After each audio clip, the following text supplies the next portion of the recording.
Baik, salam sejahtera untuk kita semua. Perkenalkan, saya Antia Oktaviani, mahasiswi Fakultas Bahasa dan Budaya, jurusan Pendidikan Kepercayaan Terhadap Tuhan Yang Maha Esa, Universitas 17 Agustus Semarang.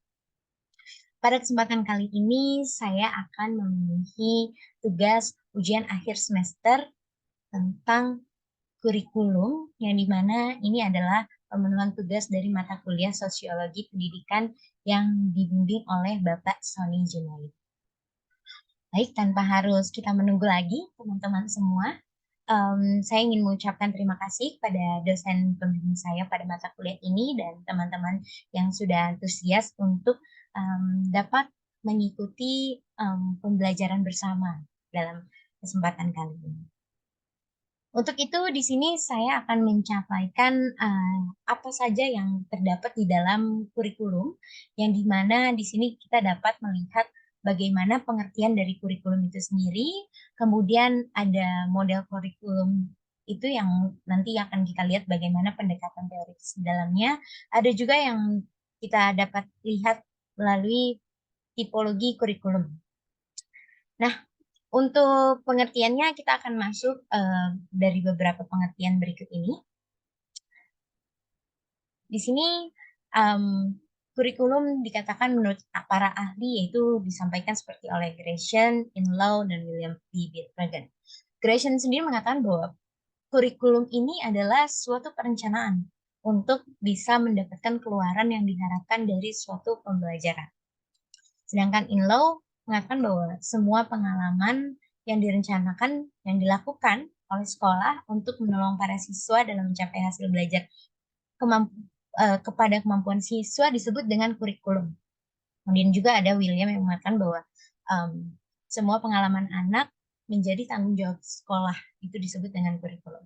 Nah, sedangkan kita lihat tadi berdasarkan Undang-Undang Nomor 20 Tahun 2003 tentang Sistem Pendidikan Nasional, kurikulum sendiri disebut dengan suatu perencanaan pembelajaran, proses pembelajaran, dan hasil dari perencanaan dan proses pembelajaran dari sekolah atau perguruan.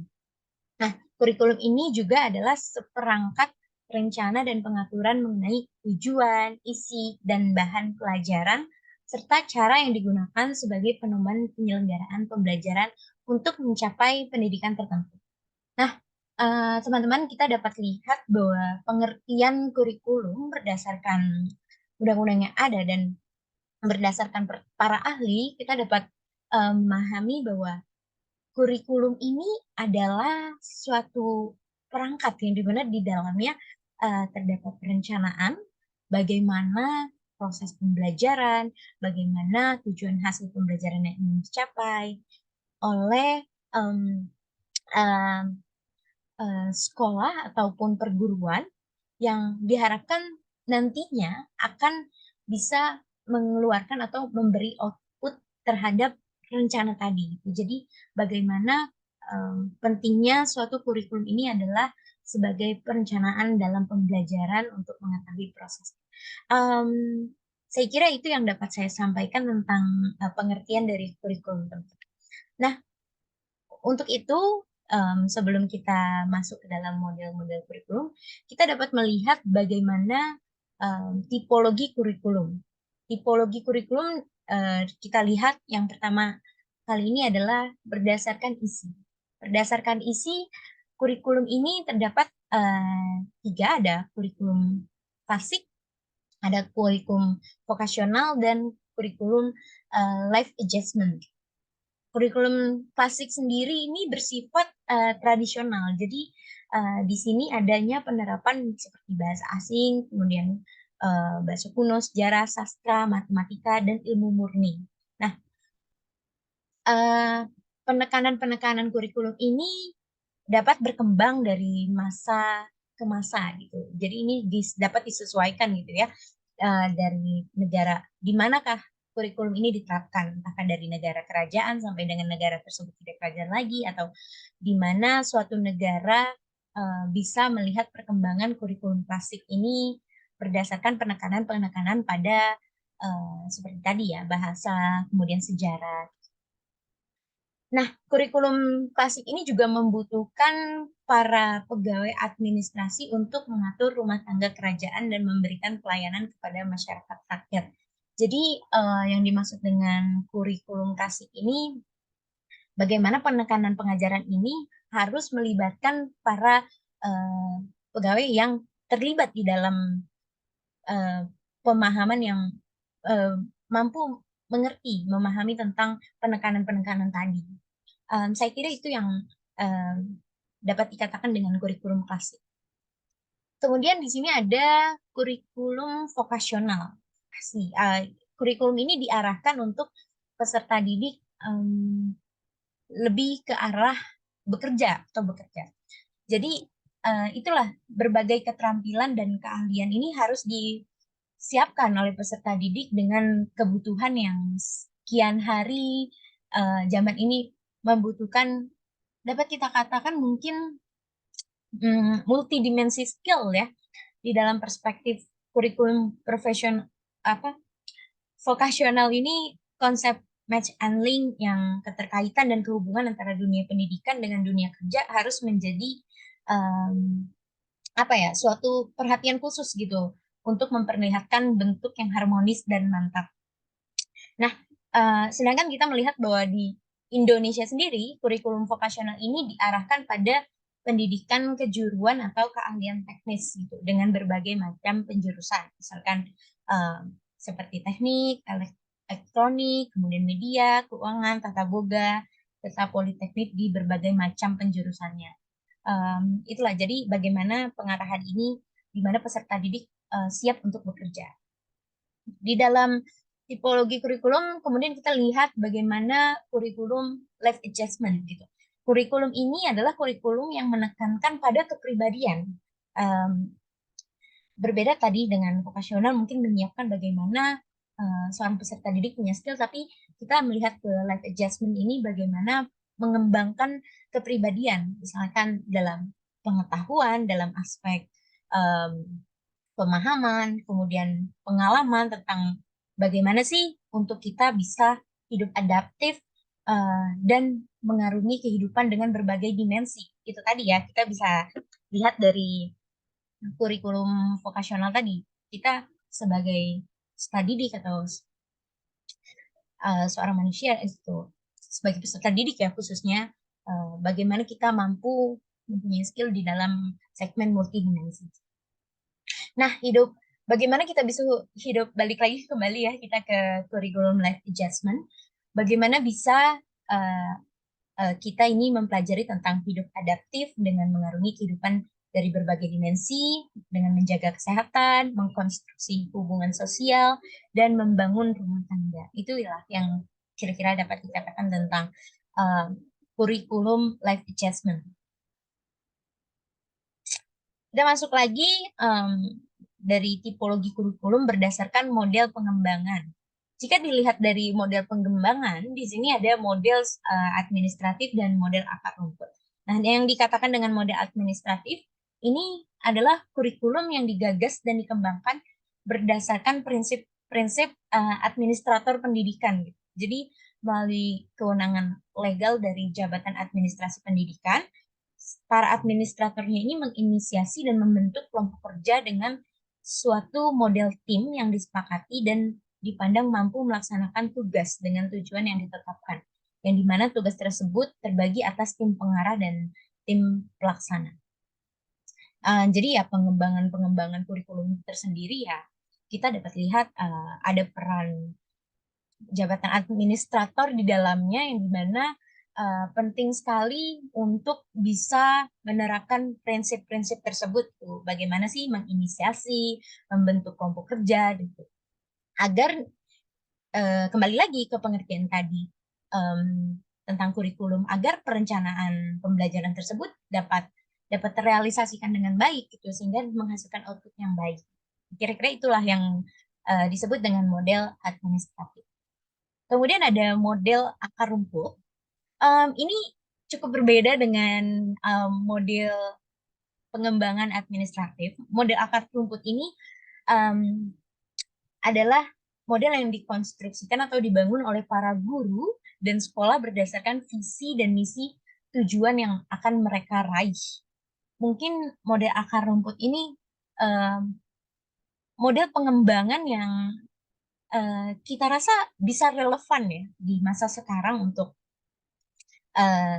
setiap setiap pengembangan kurikulum itu menyesuaikan tuh kebutuhan visi dan misinya,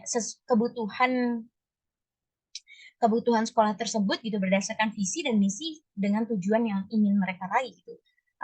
Sepertinya perpaduan antara model administratif dan model akar rumput ini akan menjadi suatu model pengembangan yang menarik sih menurut saya. Kira-kira itulah model pengembangannya.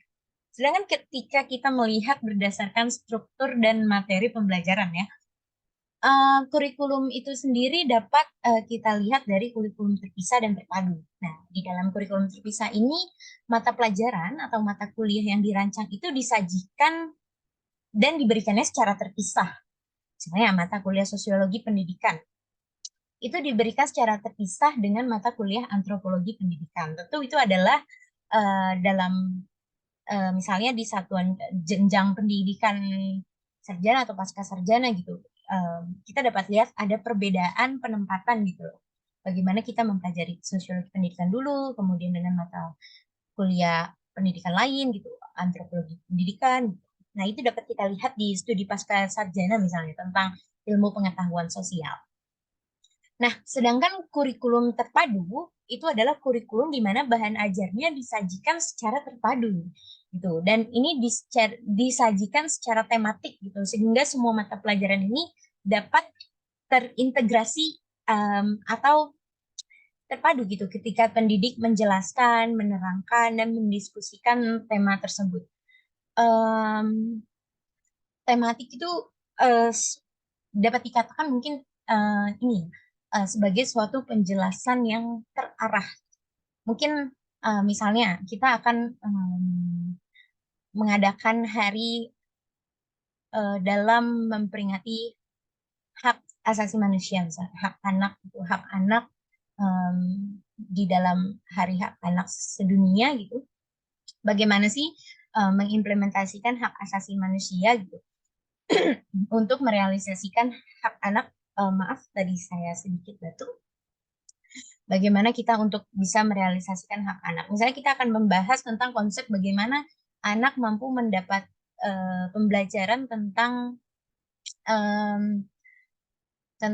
ilmu alam gitu, tentang ekologi. Tentu kita harus melihat tematik atau paras pembahasan kita kemana arahnya dengan misalnya mulai dari overview tentang penjelasan materi tersebut, kemudian dilakukan tentang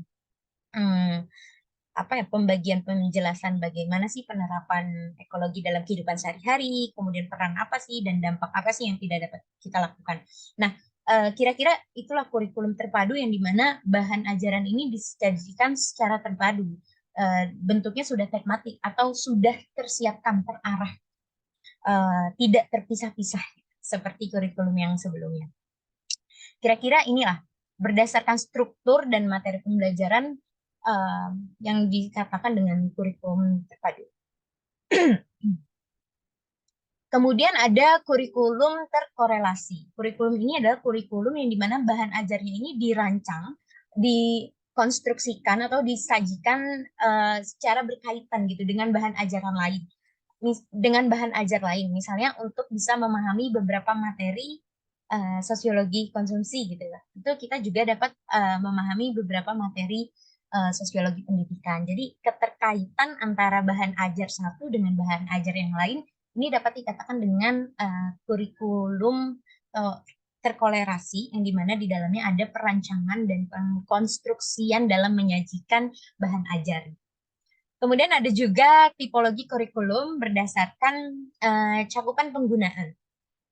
Nah, berdasarkan cakupan penggunaan sendiri, kita bisa lihat dari kurikulum nasional, kurikulum lokal, kemudian kurikulum sublokal. Dari kurikulum nasional kita dapat menginisiasi kurikulum ini merancang dan melaksanakannya secara nasional. Nah, ini dikonstruksi biasanya oleh tim nasional yang melibatkan berbagai kepakaran nasional dari berbagai bidang keilmuan. Itu skala cakupan penggunaan skala nasional. Kemudian kalau lokal ini bedanya berkaitan dengan misalnya suatu provinsi atau daerah 3T, misalnya daerah tinggal, biasanya ada kurikulum khusus atau kurikulum lokal yang dirancang oleh suatu wilayah provinsi, kabupaten, kota, yang dimana kurikulum ini bisa saja tidak ada kaitannya dengan kurikulum nasional gitu. Tapi kurikulum ini berlaku secara nasional gitu. Namun hanya untuk beberapa wilayah provinsi, kabupaten atau kota tertentu gitu. Jadi ada cakupan kurikulum, ada lokalitas lah di dalamnya yang disesuaikan dengan kebutuhan kebutuhan wilayah itu tersendiri terkait perencanaan dan proses pembelajarannya. Mungkin itu yang dapat saya katakan tentang kurikulum lokal. Selanjutnya kita akan melihat bagaimana pembahasan tentang kurikulum sublokal, yang dimana kurikulum yang operasionalnya ini diinisiasi, dirancang, dan dilaksanakan dalam lingkup sekolah. Kurikulum ini juga dikenal sebagai tingkat satuan pendidikan atau KTSP. Kurikulum ini merupakan kurikulum yang operasionalisasinya berdasarkan konteks, situasi, dan kondisi sekolah dengan tetap merujuk pada kurikulum tingkat nasional. Jadi bagaimana tentu kita tahu bahwa tingkat satuan pendidikan ini sangat berbeda dan beragam gitu. Jadi ketika um, kita akan adanya penerapan kurikulum ini adalah suatu bentuk bentuk upaya gitu untuk bagaimana kita menciptakan hasil pengeluaran pembelajaran yang maksimal gitu dengan menyesuaikan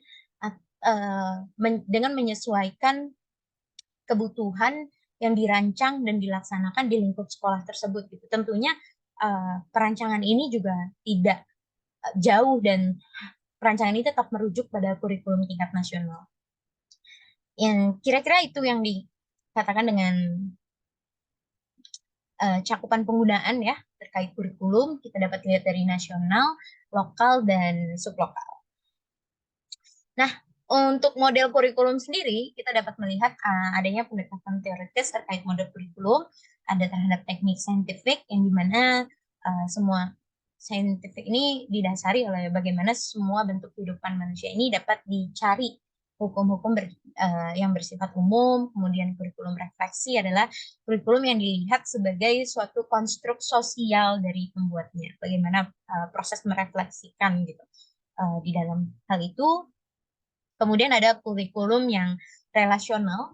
Model ini juga adalah sebagai suatu usaha untuk mempertalikan apa yang diajarkan sekolah dengan struktur sosial. Kemudian kita bisa melihat bagaimana kurikulum tersembunyi. Dapat dikatakan kurikulum tersembunyi ini sesuatu yang diajarkan dan dipelajari bersama dengan kurikulum resmi atau formal, melekat dalam peraturan, regulasi, dan rutin tidak tertulis tentang perilaku sikap seperti ketaatan pada pihak berwenang, norma yang berlaku, serta iklim, hubungan, kekuasaan, dan konsekuensi yang tidak terantisipasi. Jadi ini adalah kurikulum yang diajarkan dan dipelajari bersama. Gitu. Namun ini juga dapat dikatakan dengan kurikulum resmi atau formal, dan ini melekat di dalam peraturan. Gitu. Namun tidak ada tertulis tentang perilaku dan sikap gitu. Memang tidak ada regulasi tertulis gitu terkait itu, tapi ada ketaatan oleh pihak yang berwenang sesuai dengan norma yang berlaku. Kira-kira itulah yang dikatakan dengan kurikulum tersembunyi. Kemudian kurikulum dan evaluasi. Nah, evaluasi kurikulum itu secara holistik gitu ya, merupakan evaluasi pendidikan secara menyeluruh gitu, karena kita melihat bagaimana perencanaan proses pembelajaran yang mempunyai suatu tujuan, kita kita lihat apa kekurangannya gitu, bagaimana isi atau substansinya, bagaimana proses pelaksanaan program pendidikan tersebut gitu, bagaimana kompetensi lulusan yang dihasilkan gitu, pengadaan yang ada, peningkatan kemampuan tenaga pendidikan, pengelolaan manajemen pendidikan gitu, sarana dan prasarana, pembiayaan, penilaian pendidikan gitu. Jadi dari berbagai macam model pengembangan yang ada, kurikulum yang ada, kemudian tipologi yang dapat kita lihat berdasarkan isi, struktur, itu membuat kita tetap harus memperhatikan bagaimana sih proses evaluasi kurikulum ini agar tujuan atau output yang diharapkan itu dapat tercapai, atau kan ada perlu model pengembangan yang harus ditambahkan di dalamnya. Jadi ini adalah poin penting dalam dalam keberhasilan suatu kurikulum untuk mencapai tujuan bersama dalam output yang diharapkan yang sudah dirancang sebelumnya. Kira-kira itu terkait evaluasi kurikulum. Nah, sedangkan secara parsial sendiri, evaluasi ini menyangkut bagaimana penilaian hasil belajar yang diharapkan dapat memperbaiki cara belajar peserta didik dan perbaikan program pembelajaran. Jadi, gimana sih penilaian hasil belajar yang paling sampai dapat dikatakan yang paling tepat gitu dengan adanya penerapan kurikulum tersebut gitu. Nah, dari peserta didik apakah perlu perbaikan program pembelajaran dalam proses perencanaannya, dalam proses perjalanan pengembangan pembelajarannya. Nah, dapat kita lihat ya dari evaluasi kurikulum, kemudian dari kurikulum kita dapat lihat bagaimana dampak kurikulum itu sendiri gitu. Dari dampak tersebut kita dapat tahu gitu bahwa dengan adanya kurikulum itu dapat memberikan kita peluang atau kesempatan yang adil gitu kepada seluruh siswa untuk bisa memasuki sekolah lanjutan dengan kemampuan yang mereka miliki gitu loh. Itu kira-kira dampak positif yang dapat kita lihat. Tapi kita juga perlu melihat bahwa dengan adanya kurikulum ini tentu sekolah sudah tidak lagi menjadi lembaga pendidikan yang mentransmisikan nilai dan norma yang dipandang penting gitu dalam menghadapi kehidupan yang berdampak pada sikap, perilaku, dan tindakan terhadap guru dan siswa. Tapi dari uh, cakupan tadi kita bisa melihat bahwa ada kurikulum nasional, lokal, dan sublokal. Tentu sebagai suatu solusi kita perlu melihat bahwa adanya peluang-peluang yang dimana kita juga memberikan apa ya ruang gitu untuk sama-sama memberi ruang kesempatan gitu untuk pihak sekolah saling memperbaiki, peserta didik juga bersama-sama untuk mau membangun secara bersama. Saya rasa ya itu yang dapat meningkatkan bagaimana keberhasilan kurikulum itu sendiri dalam penerapannya. Mungkin itu yang dapat saya sampaikan untuk penjelasan terkait kurikulum dalam kesempatan kali ini. Saya ingin, mohon maaf sebentar. Baik, pada kesempatan kali ini saya ingin mengucapkan terima kasih kepada teman-teman semua atas kesempatannya. Saya juga ingin terus belajar dan saya sangat terbuka untuk diskusi lebih lanjut terkait penjelasan yang sudah saya sampaikan. Mungkin ada beberapa yang belum dipahami atau beberapa ada yang ingin teman-teman tanyakan. Saya sangat terbuka untuk itu. Untuk itu teman-teman bisa menghubungi saya lewat kolom komentar atau melalui Instagram saya dengan username @yanti_upara karena saya cukup aktif di sana. Senang sekali bisa punya kesempatan untuk saya dan teman-teman semua bisa belajar bersama. Jadi pada kesempatan kali ini saya mengucapkan terima kasih. Saya mengucapkan terima kasih juga kepada dosen pembimbing saya dalam mata kuliah Sosiologi Pendidikan. Saya tutup. Salam sejahtera untuk kita semua. Bahagia selalu. Terima kasih.